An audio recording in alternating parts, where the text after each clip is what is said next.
Hey everyone, it's John here from Hot Take Hockey, back with another video. This is the Kings Oilers 2022 NHL playoffs preview. I'm here with Jeff from Sports with Warbs. Jeff, let's just go right into it. Not going to waste any time. How are you feeling about this Kings Oilers series? We know you're an Oilers guy. I'm not a Kings fan, but I'm going to rep the Kings side of things here. So, Jeff, just kind of when you saw Oilers versus Kings first round series, Oilers with the home ice, what were you kind of feeling on the matchup?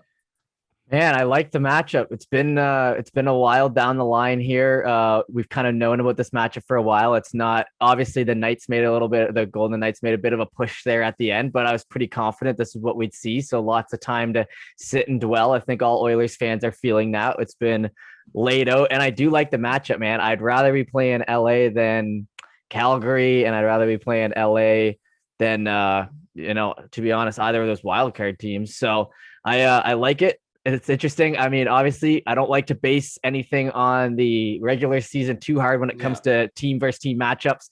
The Oilers had a good matchup against Winnipeg last year, and we all know what happened in the playoffs. So that's out the window for me this year. I'm just looking purely on skill throughout the lineup, hotness of the team right now, just where they are in their entire rosters over the past few years, and, hoping we line up well. But I know anything could happen in this Kings team. They got a couple of those guys they still got a couple of those guys sneaking around from those cup wins. So yeah, no doubty, unfortunately, for the Kings. But yeah, talking about Kopitar, talking about Brown, talking about obviously a huge question mark in terms of what we'll see in terms of a version of him. But I got the jersey on right now, Jonathan Quick. So we'll see what kind of Quick. And I think we kind of talked about it off camera a couple times already. It's like you look at this Oilers team, and in terms of obviously the top end and talking about McDavid, talking about Draisaitl, talking about Nuge, going down the list, the Oilers probably bring the bigger firepower. But at the end of the day, the Kings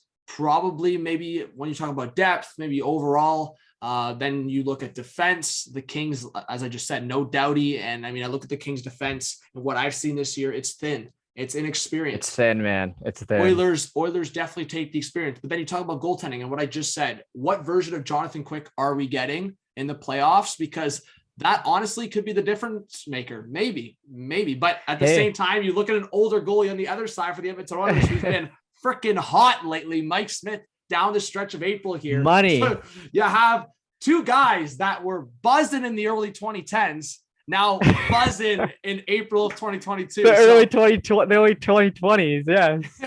So Mike said to Jonathan Quick, how are you feeling about the potential goaltending matchup? Obviously, maybe we see some Cal Peterson, maybe we see some Mikko Koskinen, who knows? But Mike Smith, Jonathan Quick, the oldies are coming into play in the series, eh? I love it, man. I love it.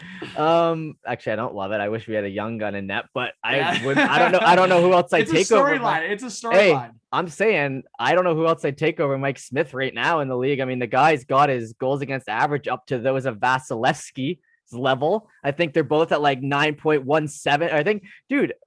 I'd take prime playoff Vasilevsky, but the way no. I'm just saying. All right, well, you better not take him because I know you're a Leafs fan. You're about to go up against him right now. So, but anyway, no, I'm not comparing it like that. I'm just saying I don't want to be too hard on Mike Smith and wish we had like Stuart Skinner in net in experience. I like it, but let's talk about the matchup on a larger scale. I agree with you.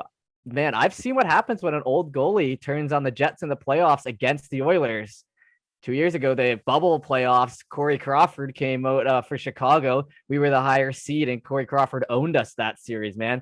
These oldies, they know what they're doing in the playoffs. These are two very similar situations. So, and then you throw in a Mike Smith into the equation, and we've got quite the hodgepodge of goaltenders in there. So, I'm gonna say, like I said, there's not very few guys right now I take over Mike Smith if he's playing not hurt, man. So when he first came back from that injury, he had a couple games there when he was doing the Mike Smith dives where puck would come in and he'd be like jumping out at it, or a big slap shot would come from the point, and for some reason he'd be on his back with his gloves up in the air. So, I don't think that's not been the Mike Smith we've been getting over this win streak. We've been getting a calm, cool, collected goalie who I think he might have had a kick in his, I don't know, has he gotten the 10th kick in his ass in his career and come out of this? because he's come out of this injury and everyone's saying send this guy back down to the friggin' minors. We don't care if we lose him for nothing. Oh, the takes for earlier in the season, or at least mid-season, were brutal for sure. But were they brutal, man? He was playing at horrible. the time. At the time and Whiteby was playing, but I mean, hindsight's 50-50, but hindsight for sure. But I had always said, I was like, bro, an older goalie, and it was the same thing with Jonathan Quick. You get some of these older guys healthier, it's just the experience, right? So yeah. Again, Mike Smith, he knows he's at the end of his career. He knows, it goes back to, you just talked about that Chicago series. Mike Smith, and obviously Costner as well, was just not good in that series. And obviously, for a scenario last year, it just didn't work out for the Oilers. I'm not going to bring that up into detail, but I just think when you talk about proving the doubters wrong, proving statements wrong, proving kind of things. Now we talk about the Toronto Maple Leafs as well. We Leaf fans and Oilers fans kind of have the same thing going on. It's the lingering. The first round, yes, the Oilers went on their one run with the McDavid Draisaitl era. But Jeff, again, thank you for coming on, because I know we've had a lot of off-camera discussions. Go over, I guess I'll jump in on the conversation too. Go over, obviously, the goaltending match we just talked about. Go over what you are expecting in terms of the players that can make the difference. Obviously, the obvious statements are McDavid, Draisaitl, but past that.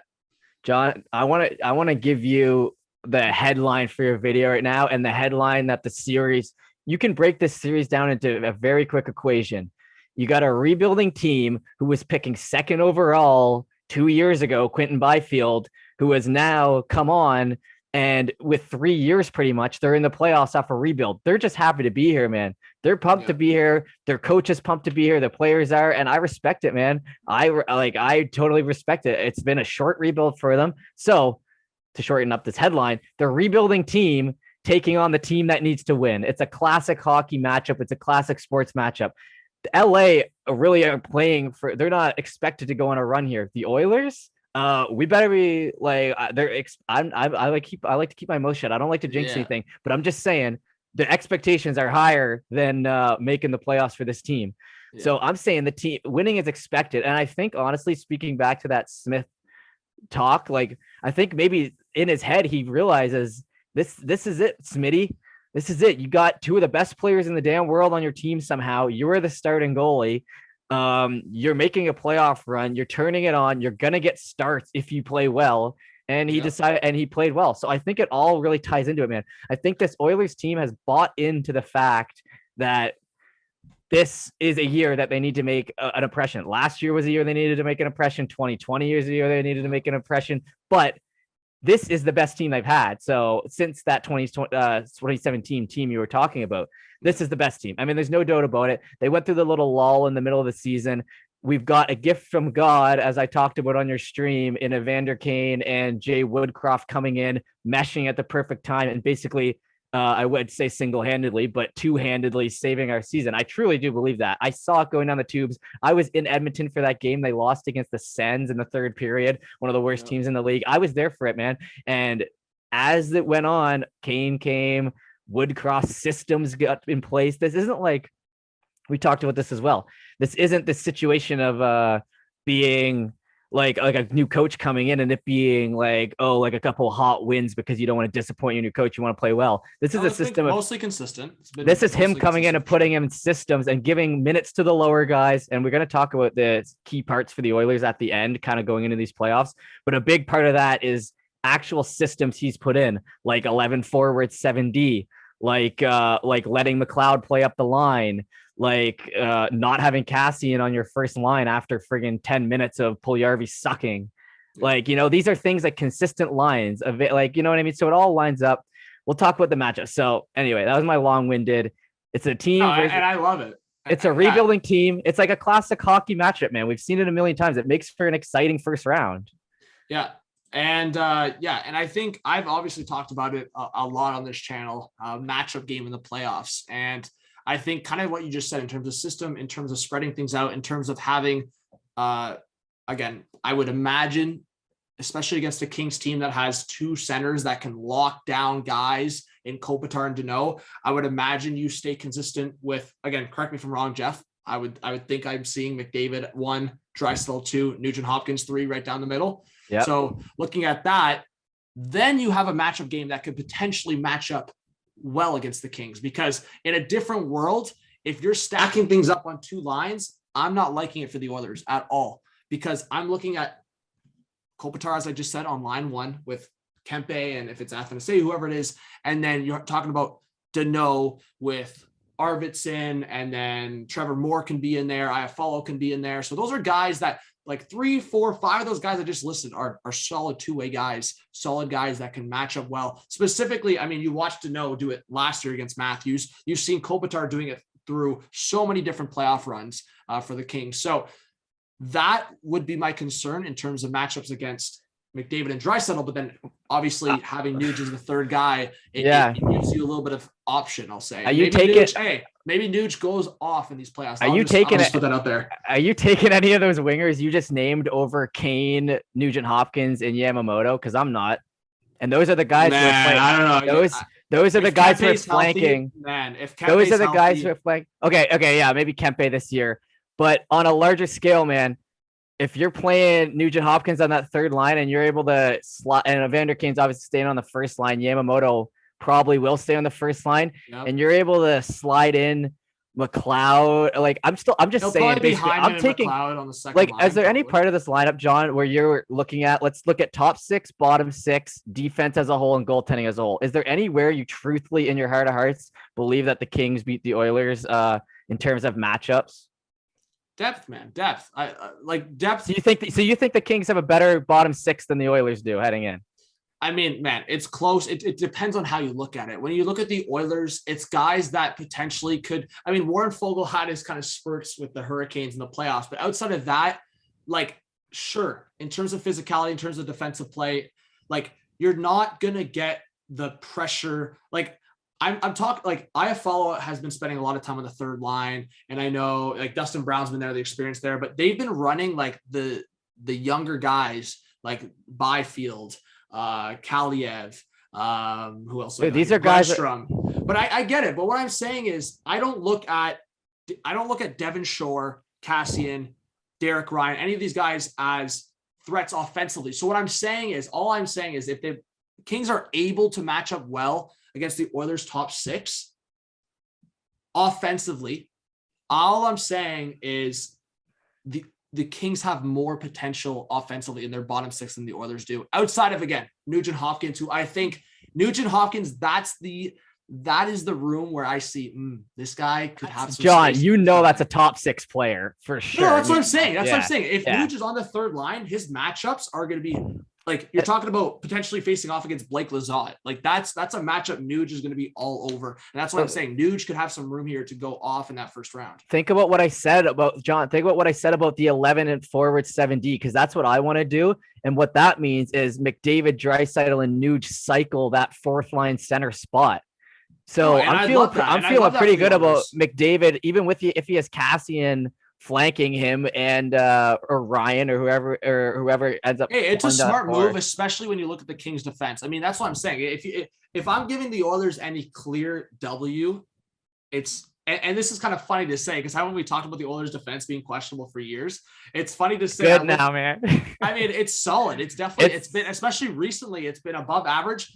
And I mean, we just saw, I think it was within the last couple of weeks, they beat the Kings. I think it was like 3-2, and it looked like a solid effort. And when you look at lately, as obviously we've talked about the Kings, like I said, they're just being happy to be here. They've come off like a 4 or 5. They've come off some wins, but again, against kind of lower teams in the standings, they did go through a stretch there where it was like they lost to Colorado, they lost to Calgary, they lost to Edmonton, they lost, I think, to Minnesota. So it's like the playoff opponents. That's why I'm saying I agree with you. The Kings are just happy to be here. They've had an exciting year. They've had an above average year. I think they were always a team early on in the season that people are saying, hey, look out for the Kings to maybe overachieve this year. And they did it. I mean, I compare it to maybe the Leafs in 2017 or the Oilers early on when McDavid and Draisaitl stepped into the scene. So it's like, yeah, exactly. They had a year. The Kings are there right now.